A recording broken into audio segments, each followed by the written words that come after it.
بالآخر مجھے کچھ کچھ سنائی دینے لگا۔ میں تیرے باپ کا نجومی ہوں؟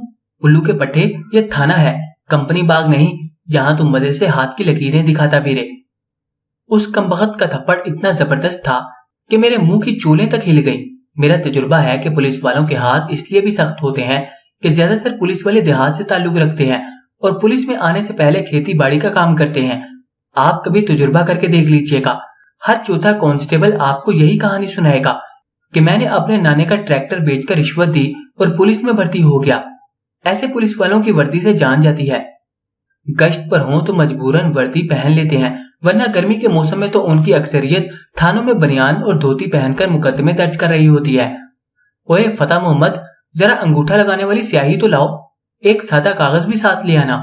فتح محمد نے آواز سنی اور جلدی سے اسٹیمپ پیڈ اور کاغذ دے کر دوڑا دوڑا ادھر آ گیا۔ تھانے دار نے میری ہتھکڑی بندے ہاتھوں کو پکڑا، انگوٹھے پر سیاہی لگائی اور کاغذ پر لگا دیا۔ میں گھبرا گیا، پتہ نہیں اس نے انگوٹھا کیوں لگوایا تھا۔ سنا تھا کہ پولیس والے زیر حراست ملزم کو پولیس مقابلے میں مارنے سے پہلے کافی ساری جگہوں پر انگوٹھے لگا لیتے ہیں۔ تو کیا میں بھی پولیس مقابلے میں پار ہونے والا تھا؟ مجھے سیٹھ کے الفاظ یاد آ گئے۔ اس نے کہا تھا تم موت مانگو گے لیکن تمہیں موت نہیں ملے گی۔ تو کیا انسپیکٹر مجھے کسی اور چکر میں پھنسوانے کی تیاری کر رہا تھا؟ سر جی، ایک بات پوچھوں؟ میں نے احتیاطاً اپنے گالوں پر ہاتھ رکھ لیے۔ تھانے دار نے سر ہلا کر اجازت دے دی۔ میں نے ڈرتے ڈرتے انگوٹھا لگانے کی وجہ پوچھی۔ تھانے دار نے کوئی جواب دینے کے بجائے فتح محمد کو حکم دیا کہ وہ مجھے واپس حوالات میں لے جائے۔ میں سمجھ گیا کہ شہنشاہ کا موڈ نہیں ہے، لہذا چپ چاپ اٹھ کھڑا ہوا۔ فتح محمد نے مجھے واپس حوالات میں بند کر دیا اور میں سلاخوں کے ساتھ ٹیک لگا کر سوچنے لگا کہ کیا کبھی میں اس گھن چکر سے نکل پاؤں گا۔ ٹوانے اور شاہ رخ نے کمال ہوشیاری سے حالات بدل دیے تھے، لیکن وہ دونوں کچھ بھی نہ کر سکتے تھے اگر فہمی کی آشیرواد نہ حاصل ہوتی۔ لیکن مجھے حیرت تھی کہ شاہ رخ نے 2 کروڑ کا چیک کیوں واپس کر دیا، حالانکہ اگر وہ چاہتا تو بڑے آرام سے اسے کیش کروا سکتا تھا۔ یقیناً اس نے سیٹھ اور فہمی کا اعتماد حاصل کرنے کی کوشش کی تھی اور اس میں 100% کامیاب رہا تھا۔ تاہم مجھے بالکل بھی نہیں پتا تھا کہ وہ مستقبل میں ٹوانے کے ساتھ مل کر کیا کرنے والا تھا۔ میرے اختیار میں بہت کچھ تھا، میں بہت کچھ کر سکتا تھا، لیکن صرف اسی صورت میں جب سیٹھ میری بات پر یقین کرتا، لیکن وہ تو شدت سے میرے خلاف ہو چکا تھا۔ اوے اٹھ، تیری ملاقات آئی ہے۔ پہرے دار نے مجھے ٹہوکا دیا اور میں اچھل پڑا۔ مجھ سے ملاقات کرنے کون آ سکتا تھا؟ میں تیزی سے سیدھا ہو گیا۔ تھوڑی دیر بعد حوالات کے مین گیٹ کا دروازہ کھلا اور شریفہ اندر داخل ہوئی۔ اس نے ادھر ادھر نظر ڈالی، پھر مجھے دیکھتے ہی سیدھی میری طرف بڑھی۔ شریفہ کی کوئی وقت نہیں تھی، لیکن پتہ نہیں کیوں مجھے اس وقت اس کا آنا ڈوبتے کو تنکے کا سہارا لگا۔ بات کھل گئی نا آخر؟ اس نے سلاخوں کے قریب آتے ہوئے کہا۔ ہاں شریفہ، بات کھل بھی گئی، بند بھی ہو گئی اور بگڑ بھی گئی۔ مجھے پتا ہے، جانی اور میں نے ہسپتال میں ہونے والی تمام باتیں سن لی تھیں۔ تو بتا، تیرے ساتھ تھانے میں کیا سلوک ہوا؟ ابھی تک تو کچھ نہیں ہوا، ہاں البتہ رات کو ڈی بریفنگ ہوگی۔ یہ ڈی بریفنگ کیا ہوتی ہے؟ اس نے حیرت سے پوچھا۔ میں نے ایک آہ بھری۔ مت پوچھ شریفہ، بس یہ سمجھ لے کہ ایک طرح کی سرکاری لترول ہوتی ہے۔ وہ مزید قریب ہو گئی اور ادھر ادھر دیکھتے ہوئے سرگوشی میں بولی، پتا ہے، سیٹھ نے ساری جائیداد بیٹی اور داماد کے نام لکھ دی ہے اور ٹوانے کو بھی معاف کر دیا ہے۔ میں نے چھپ کر سنا تھا۔ فہمی اور شاہ رخ کچھ دن تک دوبارہ شادی کر رہے ہیں، لیکن یہ شادی خفیہ ہوگی۔ انہوں نے تیرے دستخطوں والے کاغذ پر تیری طرف سے طلاق نامہ بھی تیار کروا لیا ہے۔ شریفہ بولتی جا رہی تھی اور میرے آنسو گرتے جا رہے تھے۔ مرد ہو کر روتا ہے؟ شریفہ نے تانا دیا۔ رو نہیں رہا شریفہ، بس غالب کا ایک شعر یاد آ گیا ہے۔ کون غالب؟ وہ پان والا؟ جو مرضی سمجھ لو، اس کا شعر ہے کہ ڈھولا سانو پیار دیا نشیاں تلا کے تے ہن ساڈا جانو نہیں بندا۔ ہائے، یہ غالب کا گانا ہے، یہ تو میں بہت شوق سے سنتی ہوں۔ شریفہ، کیا ایسا نہیں ہو سکتا کہ تم سیٹھ کو ساری صورتحال بتا دو؟ تمہیں تو ہر بات کا پتہ ہے۔ تیرا دماغ تو ٹھیک ہے، وہاں سب تیرے خلاف ہو رہے ہیں، اس وقت بات کرنا ٹھیک نہیں ہوگا۔ تو پھر کب بات کرو گی؟ جب میرے سارے خواب اجڑ جائیں گے۔ میں نے دانت پیسے۔ بے فکر ہے، میں نے اور جانی نے ایک اور پلان سوچا ہے، اور خدا کے لیے میں نے درمیان میں ہی بات کاٹ دی۔ اپنا پلان نہ آزمانا، پہلے ہی میں تمہارے پلان کی وجہ سے یہاں جنگلے کے پیچھے پڑا ہوں۔ زیادہ ٹر کی تو اندر آ کر تیرا گلا دبا دوں گی۔ شریفہ گرائی۔ میں نے کچھ کہنے کے بجائے مٹھیاں بھیج لی۔ شریفہ کو ناراض کرنا مناسب نہیں تھا، وہ بیچاری تو اتنی خطرناک صورتحال میں بھی میرا پتہ لینے آئی تھی، لیکن میں ان کا پلان سنے بغیر حامی کیسے بھر لیتا؟ اگرچہ وہ دونوں دل کے اچھے تھے، لیکن مجھے پتا تھا کہ ان سے ذرا سی بھی غلطی ہو گئی تو میرے ساتھ وہ بھی پس جائیں گے۔ شریفہ، تجھے رب کا واسطہ، مجھے کچھ تو بتا کہ تو نے کیا پلان سوچا ہے؟ شریفہ چند لمحے مجھے گھورتی رہی، پھر محتاط انداز میں بولی، کان ادھر لا۔ میں جلدی سے دائیں طرف گھوم گیا اور عین اسی وقت پہرے دار گرجا، اوے بی بی چلو واپس، ملاقات کا وقت ختم ہو گیا ہے۔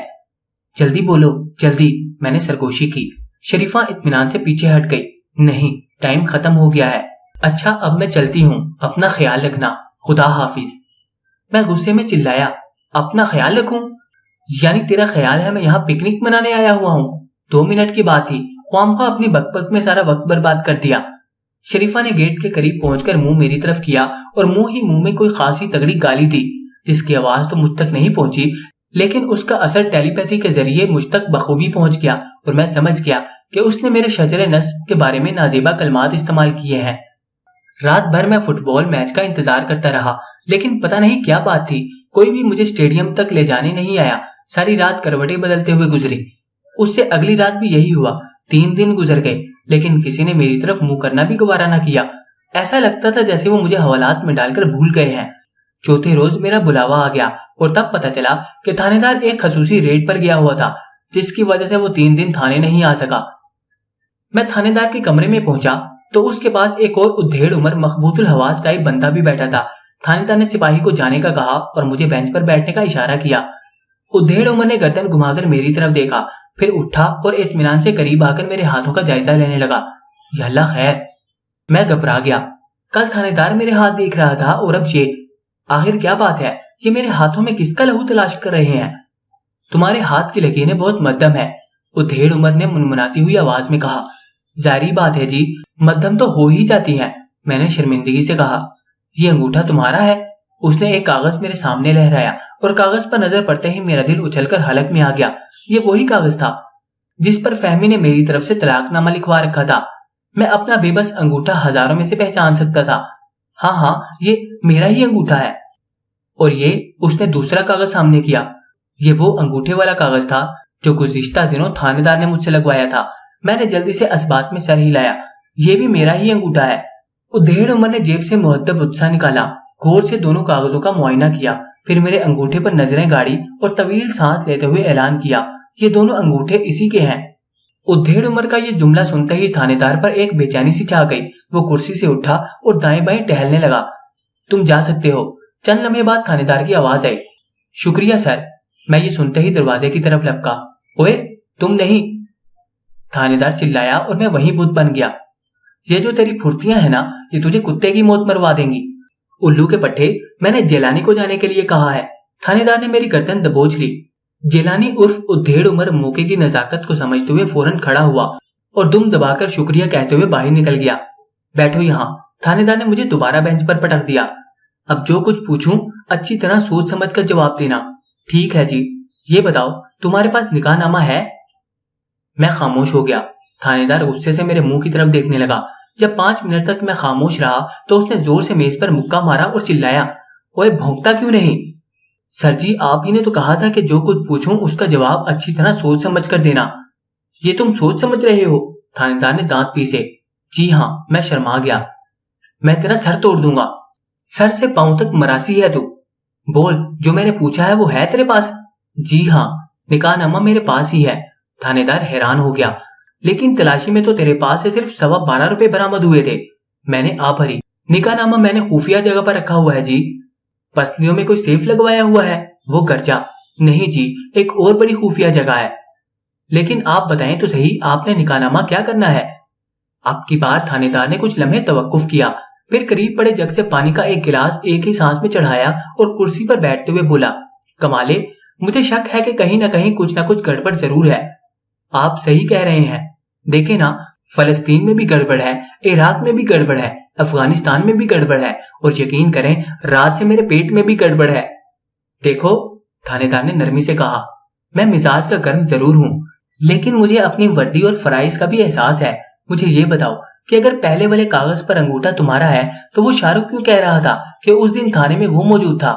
اگر وہ تھانے میں تھا تو اس کاغذ پر اصولی طور پر اس کا انگوٹھا ہونا چاہیے تھا۔ مجھے لگتا ہے کہ وہ کسی بڑے چکر میں ہے۔ کمالے، میں اصلی فراڈیے کو پکڑنا چاہتا ہوں۔ مجھے پورا یقین ہے کہ تم بے قصور ہو، لیکن میں تمہاری اسی صورت میں مدد کر سکتا ہوں اگر تم مجھے ساری تفصیل بتاؤ اور نکاح نامہ بھی دکھاؤ۔ थाने दार की बातों ने मेरे अंदर एक नया जोश और वलवला पैदा कर दिया। मैं सोच भी नहीं सकता था कि कुदरत मदद की ऐसी सूरत भी निकाल देगी, लेकिन थानेदार का गुज़िश्ता रवैया देखते हुए मैं कुछ कहते हुए झिझक सी महसूस कर रहा था। ताहम अब मुझे किसी बात का खतरा नहीं था। फहमी तो वैसे भी मेरे हाथों से निकल गई थी। अब मैं निकाहनामा फाड़ भी देता तो कोई हर्ज नहीं था। अब तो असल मसला सेठ को बचाने का था और उसके लिए मैं कोई भी रिस्क लेने को तैयार था। मैंने शलवार के नेफे में छुपाया हुआ निकाहनामा निकाला और थानेदार के सामने रख दिया। थानेदार ने चमकदार आंखों से निकाहनामा वसूल किया और तेजी से उसके मुंदरजात पढ़ने लगा। मैं उसके तासुरात का जायजा ले रहा था जो हर मिनट बाद बदल रहे थे। उसने पूरी तफसील से निकाहनामा पढ़ा और फिर गहरा सांस लेकर सर ऊपर उठाया। मेरा ख्याल ठीक निकला, तुम वाकई बेकसूर हो। और अब देखो मैं उस फ्राडिया शाहरुख को कैसे सबक सिखाता हूँ। सर जी, एक और भी फ्राडिया है। कौन? टवाना। टवाना बहुत बड़ा फ्राडिया है। वही शाहरुख के साथ मिलकर सेठ की जायदाद पर कब्जा करने के मंसूबे बना रहा है। बेफिक्र रहो, अब सेठ को कुछ नहीं हो सकता। तुम्हें शायद इल्म नहीं कि फहमी ने तुम्हारी तरफ से तैयार किया गया तलाकनामा तस्दीक के लिए मेरे ही पास भिजवाया है। अब देखते जाओ होता क्या है। क्या आप तस्दीक कर देंगे?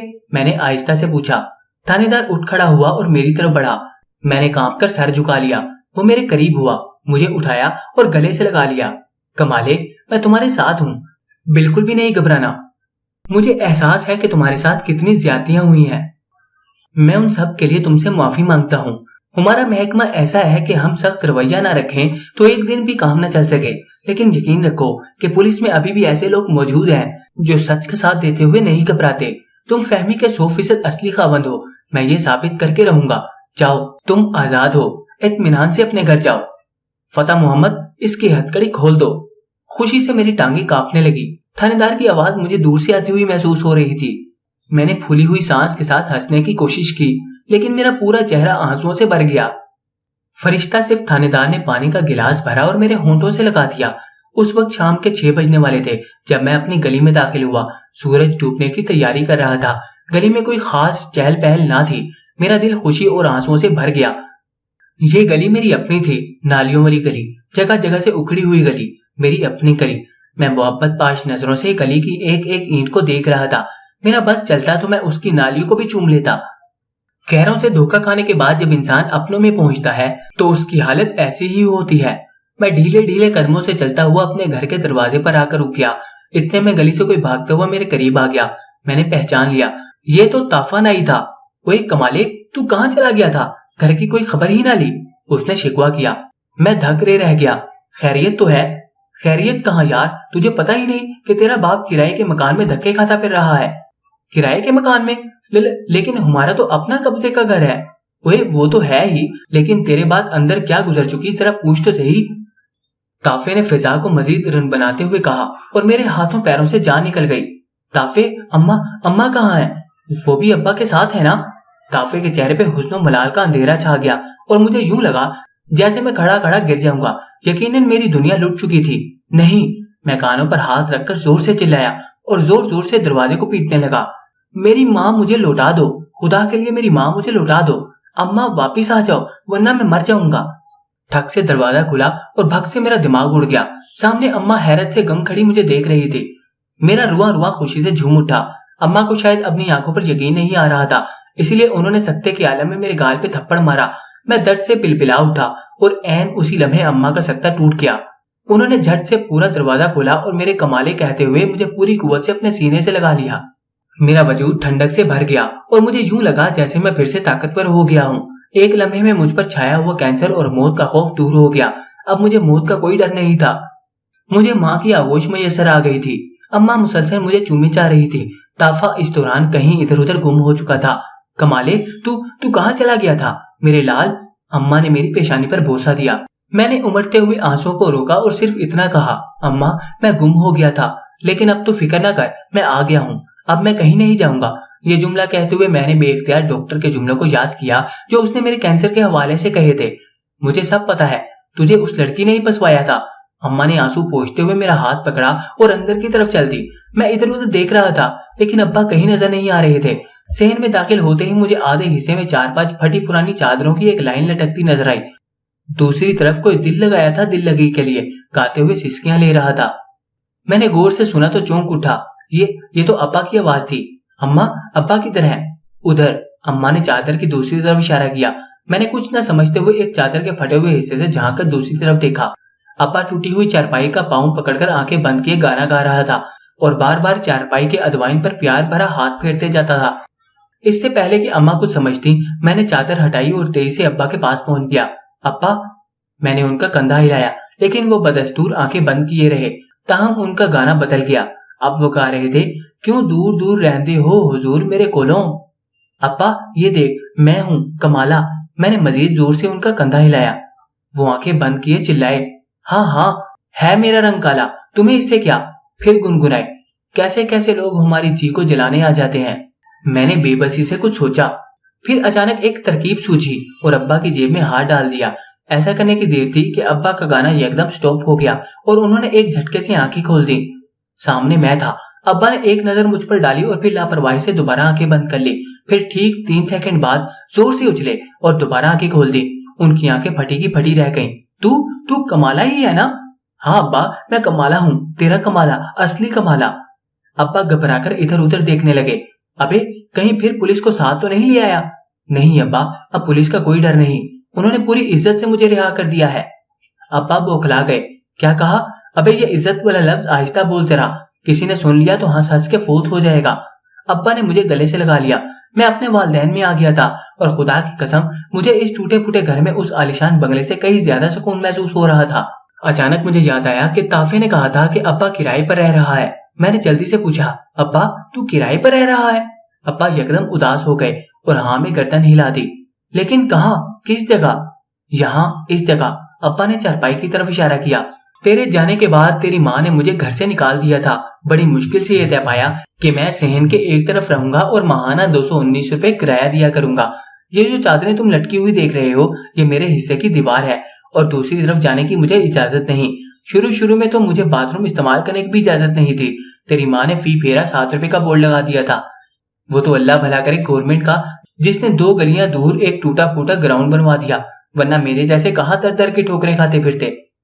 ये तो बहुत ज्यादती है, मैंने अफसोस का इजहार किया। नहीं, अब मारती नहीं, सिर्फ मुंह बनाए रखती है। अब्बा ने मेरी तस्दीक की और मैंने सर हिला दिया। अब्बा की ऊंचा सुनने की बीमारी जूं की तूं बरकरार थी। अम्मा मुसलसल चादर के दूसरी तरफ मौजूद थी और सुराख में से मुझे गुस्से से झांक रही थी। चल इधर आ अम्मा, इतने दिनों बाद खुशी का मौका मिला है, चल आज अब्बा से सुलह कर ले, मैंने सिफारिश की। ये इस काबिल नहीं है, तुझे पता है तेरे बाद इसने क्या क्या हरकतें शुरू कर दी थी। अम्मा ने चादर हटाई। बड़े बड़े प्रॉपर्टी डीलरों के पास जाकर बड़ी बड़ी कोठियां खरीदने के सौदे करने लगा था और रोज नई नई कोठियां देखने जाता था। कोठियों के सौदे? अब्बा, ये मैं क्या सुन रहा हूँ? मैं हैरान रह गया। अब्बा ने भी बात पूरी सुन ली थी, इसलिए मुंह बनाकर बोले, यार एक तो तेरी माँ की समझ नहीं आती, न कोठियों में जाने देती है न कोठों पर। असल में जब तूने उस अमीर लड़की से शादी की खुशखबरी सुनाई तो मैं समझ गया कि अब हमारे अमीर बनने का वक्त आ गया है। मैंने सोचा एहतियातन 1-2 कोठियां देख रखूं, बाद में हो सकता है प्रॉपर्टी डीलर वफात पा जाएं। कमाले, सच सच बताना, क्या बना उस लड़की का? अम्मा ने कदम आगे बढ़ाए और इलाका गैर में आती हुई बोली। मैं उस दिल खराज दास्तान का कोई लफ्ज जुबान पर नहीं लाना चाहता था, लेकिन बताए बगैर चारा भी नहीं था, लिहाजा अम्मा अब्बा को सब कुछ साफ साफ बता दिया। अम्मा बेचैनी से सारा किस्सा सुन रही थी। बार बार उनके चेहरे पर गजबनाक अलामात नमूदार होती, ताहम उन्होंने मुझे दरमियान में डिस्टर्ब नहीं किया और सर हिलाते हुए पूरा वाकया सुनती रहीं। अब्बा भी हमतन गोश थे, ताहम उनके तासुरात बता रहे थे कि बार बार उनके सिग्नल ड्रॉप हो रहे हैं और अक्सर अल्फाज उनके कानों तक नहीं पहुंच पा रहे। मैंने पूरी तफसील से उन्हें कहानी सुना दी, लेकिन जानबूझकर अपने कैंसर वाली बात गोल कर गया। मैं इस मौके पर कोई ऐसी बात नहीं करना चाहता था जिससे उदासी का माहौल पैदा हो जाए। मेरे जितने भी दिन बाकी थे उन्हें मैं हंसी खुशी गुजारना चाहता था। मुझे अपने घर में आए हुए 2 हफ्ते गुजर चुके थे। इस दौरान मैं मुकम्मल तौर पर पहले वाला कमाला बन चुका था। अम्मा ने मेरी पुरजोर अपील पर अब्बा को माफ कर दिया था और अब हमारे सहन से चादरें हट चुकी थीं। मैं सब कुछ भूल जाना चाहता था, लेकिन फहमी की याद कभी कभी इतने जोर से दर्द बनकर उठती कि यूं लगता जैसे मेरे जिंदा रहने का कोई फायदा नहीं। लेकिन फिर मेरी आंखों के सामने वो सारे मंजर घूमने लगते जिनमें फहमी ने मुझे मेरी औकात याद दिलाई थी। सच्ची बात तो ये थी कि मैं सेठ के लिए कुछ करना चाहता था, लेकिन क्या करता, मेरे पास करने के लिए कुछ भी तो नहीं था। उन्हीं दिनों अचानक मेरे जहन में एक ख्याल आया और मैं मम्मी डैडी को कुछ बताए बगैर शरीफा के घर पहुंच गया। उस वक्त शाम हो रही थी और कच्ची बस्ती के बेशतर लोग नहर किनारे तरबूज से दिल बहला रहे थे। मैं वैगन से उतरकर सीधा अंदर की तरफ बढ़ गया। मुझे यकीन था कि इस वक्त शरीफा से बेहतर कोई मुखबर नहीं हो सकता। उसी से मुझे ताज़ा तरीन सूरत हाल का इल्म हो सकता था। मैं उसके दरवाजे पर पहुंचा और दस्तक दी। हस्बे रिवायत वही आवाज आई, लंगा बेगैरता। मैं झट से अंदर दाखिल हो गया। शरीफा कुकिंग में मसरूफ थी। मुझे देखते ही वो इतने जोर से चौंकी कि उसके हाथ से डोई फिसलकर पतीले में जा गिरी। तू तू रिहा हो गया? वो खुशी से चिल्लाई और काजल की तरह दीवानावार मेरी तरफ भागी। मैंने जल्दी से करीबी चारपाई की आड़ ली और सर हिलाकर कहा, हाँ शरीफा, मैं रिहा हो गया हूँ। जानी किधर है? वे जानी को मार गोली। कुछ सेठ की खबर ले। क्या हुआ सेठ? मैं घबरा गया। वही हुआ जिसका डर था, शरीफा ने घुटी घुटी आवाज में कहा और मेरा दिल उछलकर हलक में आ गया। खैर तो है ना? खैर ही तो नहीं है। देख पहेलियां ना बुझवा, जल्दी बता क्या हुआ सेठ को। सेठ ने अपनी सारी जायदाद फहमी के नाम कर दी। मेरे हलक से एक तवील सांस खारिज हो गई। तो इसमें डरने वाली क्या बात है? फहमी उसकी इकलौती बेटी है, जाहिरी बात है उसी के नाम जायदाद होनी थी। तू खोता है, पागल है, लुद्दड़ है। शरीफा गर्जी।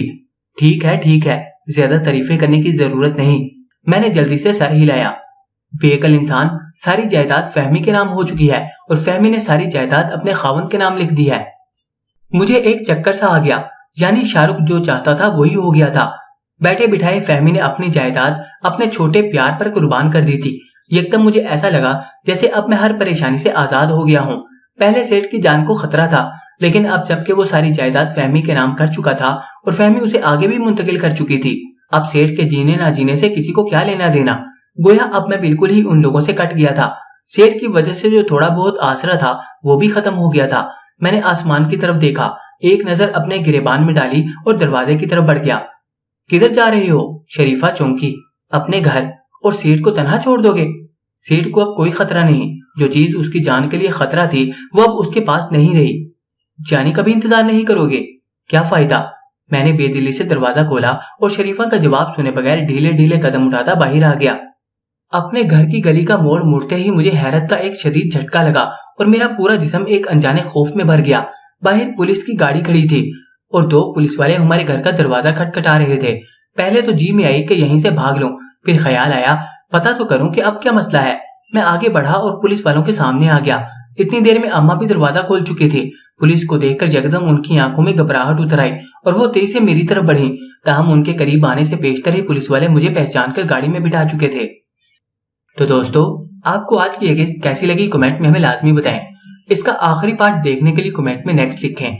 वीडियो को लाइक करें और अगर आपने अभी तक चैनल को सब्सक्राइब नहीं किया तो चैनल को सब्सक्राइब करके साथ मौजूद घंटी के बटन को लाजमी दबा दें।